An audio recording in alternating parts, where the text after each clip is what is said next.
everyone, this presentation will be on the history of the American College of Nurse Midwives by Marisa, Jolene, Mikayla, and Alexis. The ACNM's mission is to promote excellence in healthcare for women, newborns, and their families through the support of midwifery education, research, practice, and leadership activities that advance the high-quality healthcare services.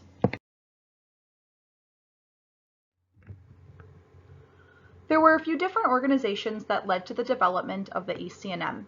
The first was the National Organization for Public Health Nursing, which was founded in 1912. This was the first organization to house nurse midwives, who were all public health nurses at this time as well. The leaders of the NOPHN all were active in promoting nurse midwifery, including Lillian Wald, Carolyn Conant van Blarken, Clara Noyes, Mara Beard, and Hazel Corbin.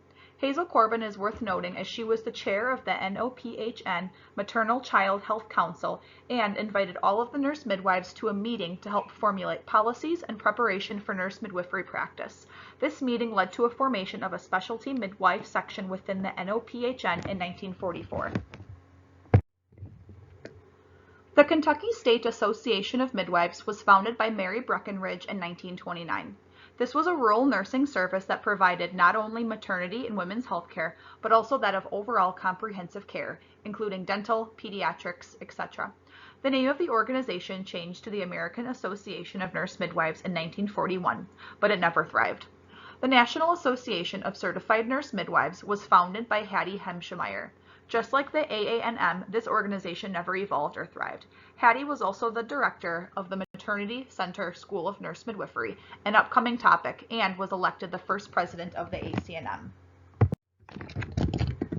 Mary Breckinridge was a public health nurse at the end of World War I, which led to her traveling overseas to France. While abroad, she cared for many women and children in rural villages. During this time, she became convinced that these people would have a better quality of life if there were midwives working with them. Following the war, Mary studied midwifery in England and then moved to Kentucky after graduation, making her the first midwife in America. She went on to found Frontier Nursing Service. In 1929, Breckinridge founded the American Association of Nurse Midwives, which became a well-known journal. Hattie Hemschemeyer is another significant figure in the history of midwifery. She was the first president of the American College of Nurse Midwives. In 1940, Hattie gathered a group of practicing midwives under the organization named National Association of Certified Nurse Midwives. The goal of this organization was to provide guidance into the education and practice of future and current midwives. She strategically sought to start her own organization that would allow the nurses and midwives of color, since other organizations, such as the American Association of Nurse Midwives, were not allowing this at this time. Hattie formally founded the ACNM in 1956 and went on to serve as the first president for 2 years. Following the end of the NOPHN in 1952, they merged with the American Nurses Association. At the 1954 ANA convention, members realized they needed an organization that was specifically for midwifery and midwives.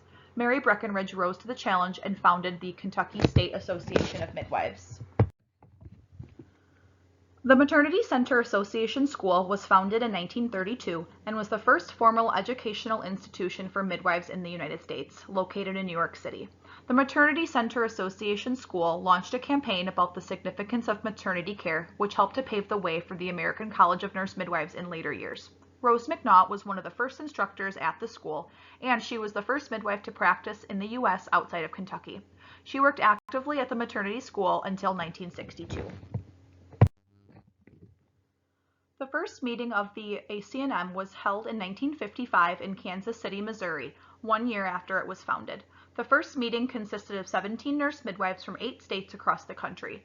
The incorporation papers were filed with the State Corporation Commission in November of 1955. In the following decades, the ACNM began to establish themselves as the authoritative body in the field of midwifery.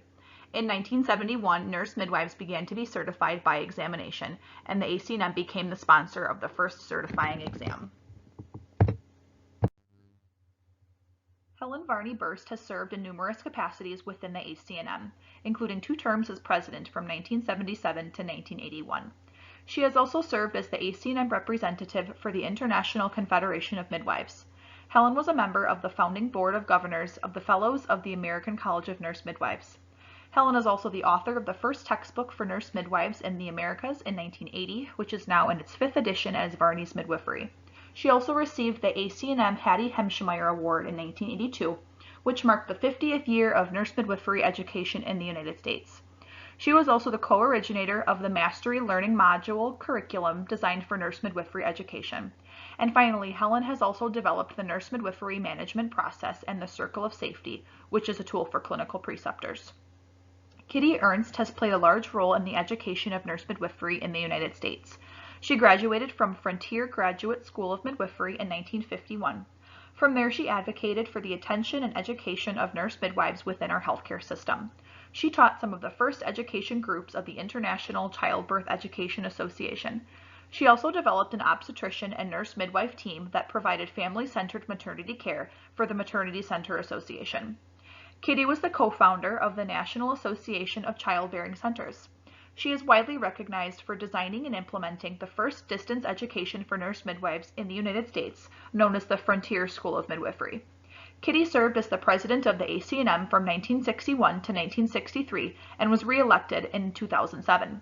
The ACNM presents the Kitty Ernst Award each year since 1998 to an ACNM member that demonstrates innovative and creative endeavors in midwifery and/or women's health, clinical practice, education, administration, or research. Kathy Collins-Fuela has served many roles and has been a member of multiple committees within the ACNM. She has been a member of the ACNM for the entirety of her midwifery career since 1981. She became the fourth practicing midwife in the state of Michigan. At the beginning of her career, Kathy opened an in-hospital birth center in Detroit consisting of 3 midwives. She later opened a practice with the Henry Ford Health System that would eventually be made of 22 midwives that served 2 hospitals and 8 clinics. She has served as vice president of the ACNM for 2 terms prior to becoming president. She received the Honorable Dorothy Lang Pioneer Award from the ACNM Foundation in 2003, which is presented annually to midwives who have exhibited vision, leadership, and innovation within the profession. She has served as an assistant professor at Frontier Nursing University since 2019.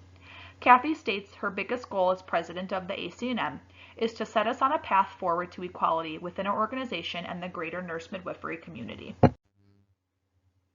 So what's happening with the ACNM today? The ACNM strategic plan puts the vision, mission, and values into action. The 6 core goals can be seen in the graphic on the left, including diversity, equity and inclusion, member engagement and support, policy, advocacy, and affiliate support, national advancement of midwifery, global engagement, and organizational capacity and operational excellence. Each of these goals has a goal statement and strategies identified to help reach that goal. For example, Goal 1 is diversity, equity, and inclusion, which is further elaborated on with a goal statement of promoting equity, diversity, and inclusion throughout the profession and across the ACNM with integrity to ensure more equitable and inclusive opportunities. The ACNM has gone on further to break down steps to their commitment to become anti-racist with the Anti-Racism Roadmap for Change. The graphic on the right shows tasks in green that have already been completed to work towards this goal. The tasks in white are steps still in progress, and at this time there are no steps that are in red, or otherwise known as the future plan stage. So what is the ACNM's vision, mission, and core values? The ACNM's vision is midwifery for every community with a mission to support midwives, advance the practice of midwifery, and achieve optimal, equitable health outcomes for the people and communities the midwives serve through inclusion, advocacy, education, leadership development, and research. Each of the 9 core values are further defined to inform the desired strategic direction of the ACNM. The ACNM states that these values state what is important to our members and guide the collective perspective of our organization. The ACNM has defined 8 standards of practice for midwifery that guide the practice of certified nurse midwives and certified midwives, which were last updated in 2011. The first standard states that midwifery care is provided by qualified practitioners who are certified, meet continuing education standards, and practice in compliance with legal requirements in their practice jurisdiction.